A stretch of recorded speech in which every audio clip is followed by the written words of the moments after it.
Thank you. I'm Graeme, Amey, General Manager of British American Tobacco, and I'm accompanied today by Susan Jones, Head of Corporate and Regulatory Affairs. While BAT is the largest tobacco company in New Zealand, we do not speak for the industry. Tobacco is a legal product for adults over 18. The tobacco industry has evolved, and the history of tobacco reflects the changing views of governments and society. Tobacco is a highly regulated product and is controlled through the Smoke-Free Environment Act. We operate within the legal framework as set by the New Zealand Government. We acknowledge the smoking prevalence is significantly higher for Maori than non-Maori. Our submission focuses on 5 initiatives which we believe can have a positive impact in reducing smoking incidents. The first of these initiatives is on the education of youth smoking prevention. We do not market our products to children. People under the age of 18 should not smoke. Youth smoking rates continue to decline. However, the rate of decline has slowed. A large number of youth still claim to purchase tobacco from retailers. However, access is not limited to retailers. Family and peers are a significant influence and source of product. As such, there needs to be an increased focus on youth smoking education aimed at both parents and youth. To assist with this initiative, the second recommendation is for an increased focus on the retail environment. In this recommendation, we suggest the current licensing scheme be strengthened by 1, adding a notification requirement so that retailers must notify the Ministry of Health of their intention to sell tobacco. This will improve the Ministry's ability to educate and monitor retailers. We also recommend a change to the law so that the Ministry can issue infringement notices to retailers who breach the law and sell to youth. The third initiative is for an increased focus on the identification and punishment of retailers who break the law and sell to youth.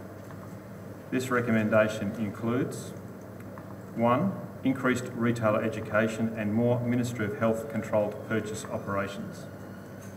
2, increased financial penalties for breaches. And 3, the introduction of mandatory photo ID for people purchasing tobacco.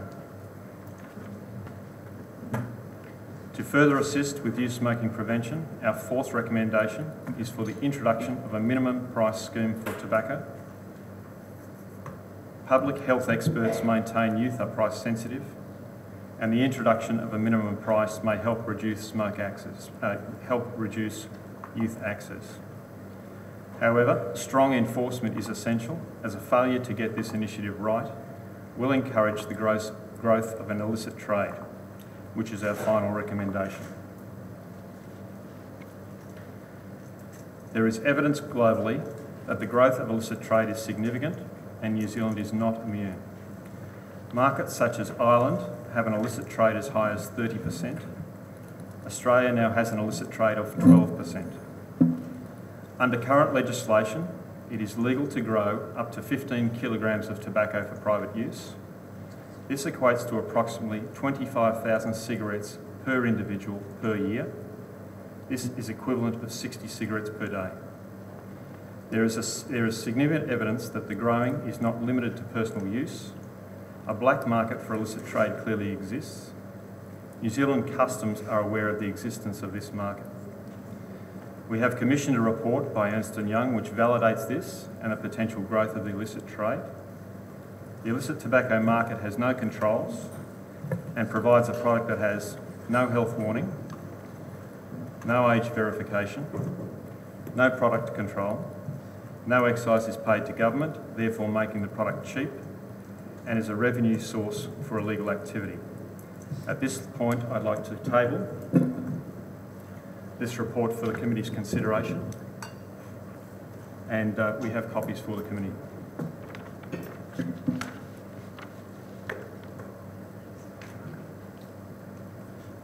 In conclusion, tobacco is a legal product for adults over 18. Regardless of the growing number of ex-smokers, the reality is that some people will still choose to smoke. That said, we acknowledge that Maori smoking rates are significantly higher than non-Maori, and as a result, tobacco use is a major concern for Maori health. We believe our 5 initiatives go some way to meeting the challenge of reducing smoking prevalence in New Zealand. Thank you. Do you want to say anything?